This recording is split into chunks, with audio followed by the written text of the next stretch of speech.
Old world charm, modern age EV. In fact, the newest in the Tata EV lineup, the Tiago EV. You've seen a first look on tech today, but now we're going to get you a first drive, an exclusive real-world electric experience only on Tech Today. Is this car a true bang for your buck?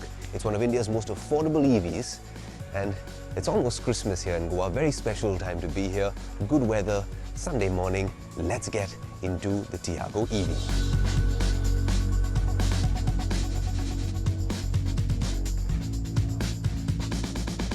As a tech geek, one thing you like about the Tiago EV is that the Tata Group's largely sorted out the tech, especially with the Z Connect app.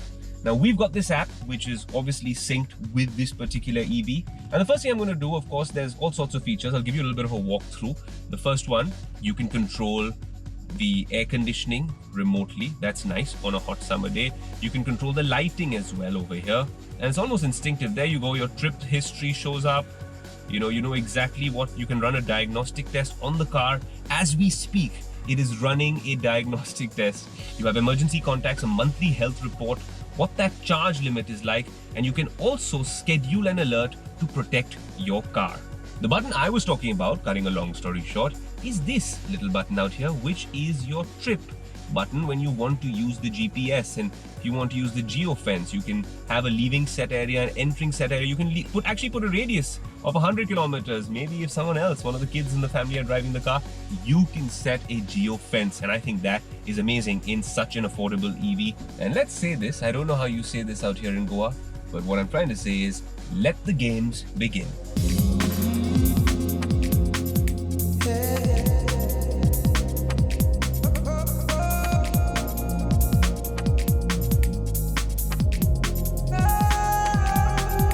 Look, I'm on the highway, early in the morning, well within speed limits. What I want to do is test the sports mode on this car.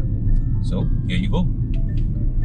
And just like that, the EV supersonic boom hits you in the face in a very smooth way though. There are small things when you're talking about the highway experience. Of course, range-wise, we're at 69%, barely 137 kilometers left in terms of range. The nearest charging station is a few kilometers away, and then we'd have to wait there, plan our pit stop.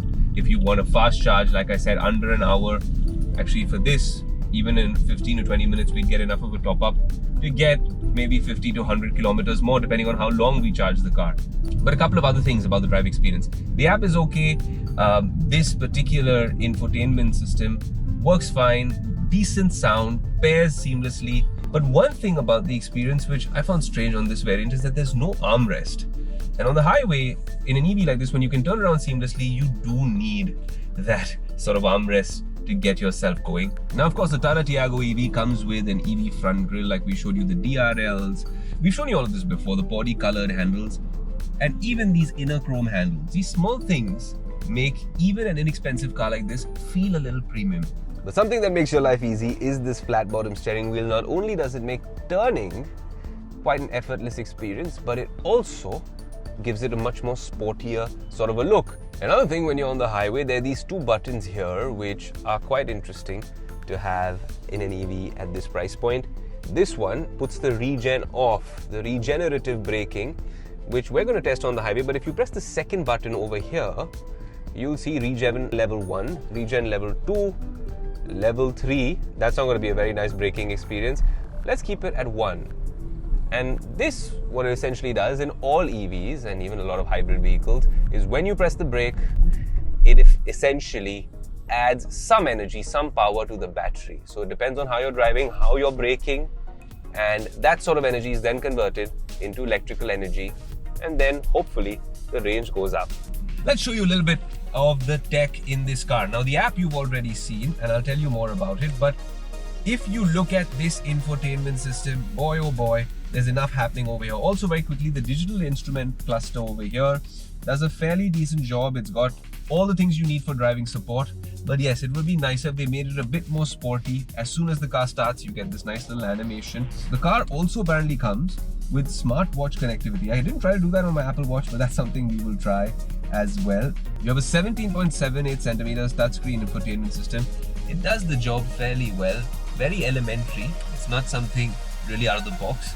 But it doesn't come with wireless Apple CarPlay or Android Auto. You need to connect it to the USB ports, which are right down over here below this system.